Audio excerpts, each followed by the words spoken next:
daňovník mal príjmy z dohody o vykonaní práce. Je starobný dôchodca a výška jeho dôchodku bola vyššia ako nezdaniteľná časť, takže douplatňovať si v daňovom priznaní už nebude môcť nič. Zamestnávateľ mu strhával odvody, na zdravotku sa už dôchodcom nestrháva, ale na sociálku áno. A samozrejme musel platiť z toho nejakú daň. Keďže tie príjmy sú menšie, áno, ako polovica nezdaniteľnej časti základu dane, ten dôchodca by nemusel podať daňové priznanie, aj keď si nemôže douplatňovať nezdaniteľnú časť.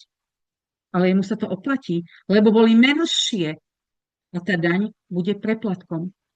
Poďme si to skúsiť hodiť do formulára. Nájdete to aj bez toho, aby ste sa prihlásili do stránku finančnej správy do vášho konta. Hore formuláre a vyberiem si elektronické formuláre.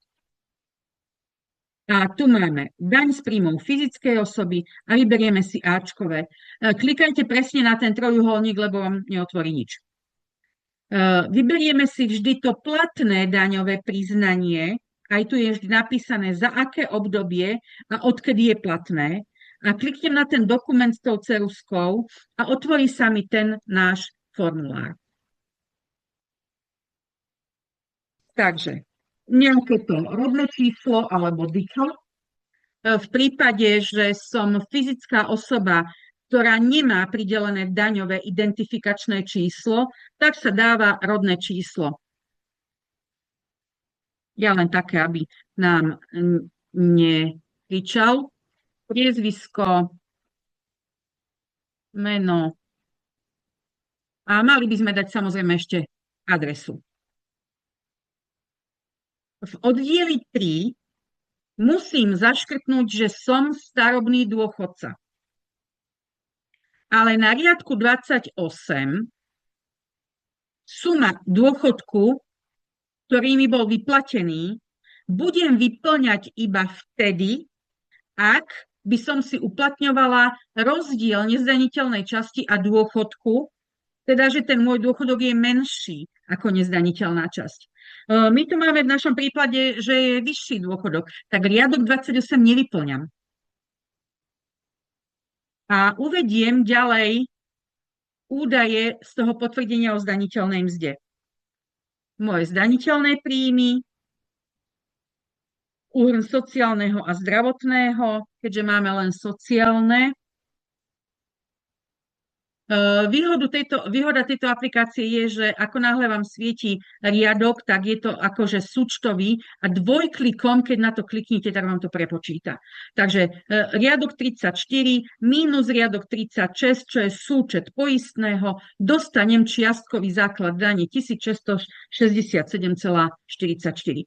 Už tu formulár vidí, že tie zdaniteľné príjmy sú menšie ako polovica nezdaniteľnej časti základu dane. Vždy vám tu aj oranžovým bude svietiť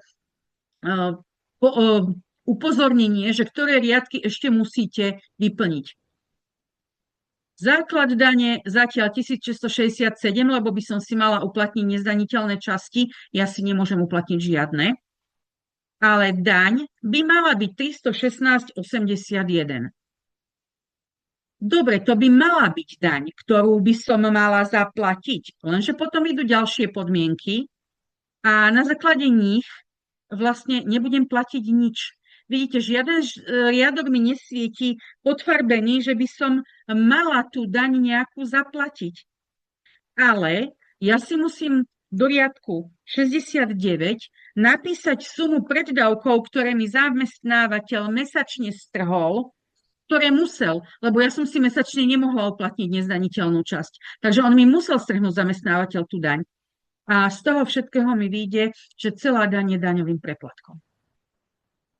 Takže tí, ktorí zarobili menej ako polovica nezdaniteľnej časti základu dane a bola im strhnutá nejaká daň, im sa oplatí podať daňové priznanie.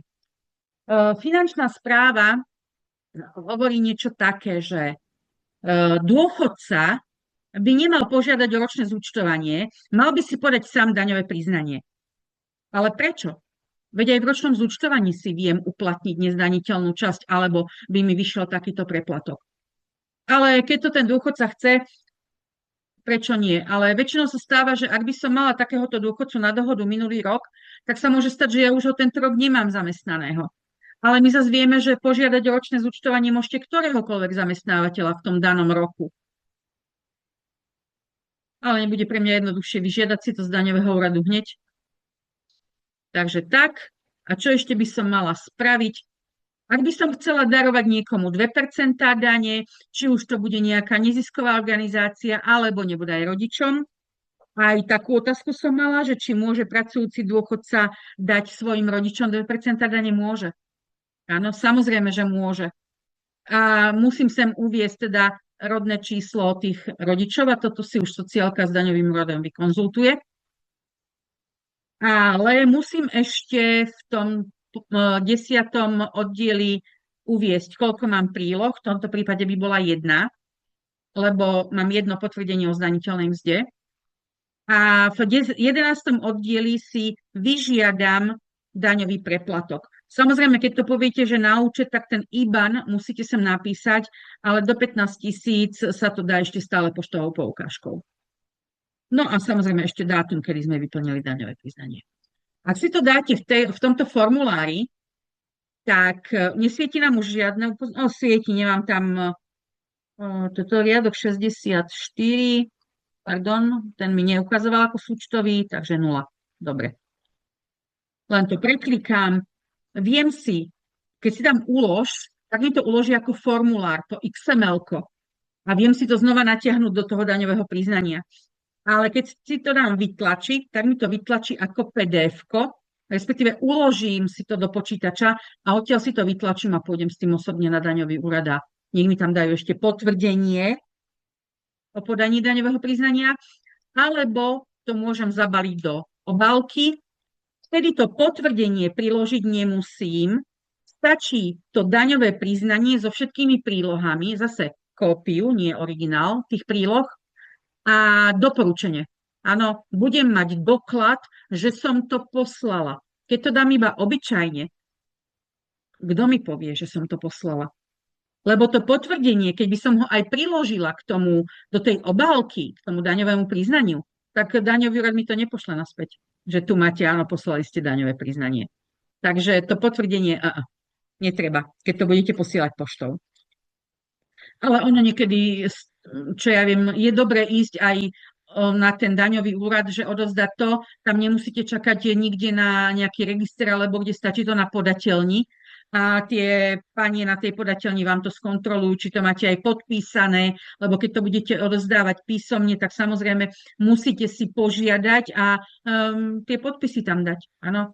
Tu na tom formulári nie je vidieť, ale tie formuláre, keď to vytlačíte, tak tu je podpis, že podávate daňové priznanie, tu je podpis, že žiadate o ten preplatok. A ak by ste niekomu chceli darovať tie 2%, tak áno, aj tu by mal byť podpis váš. Takže keď to ponesiete osobne alebo podáte poštou, tak tam musíte dať vlastne minimálne 1, 2 alebo až 3 podpisy.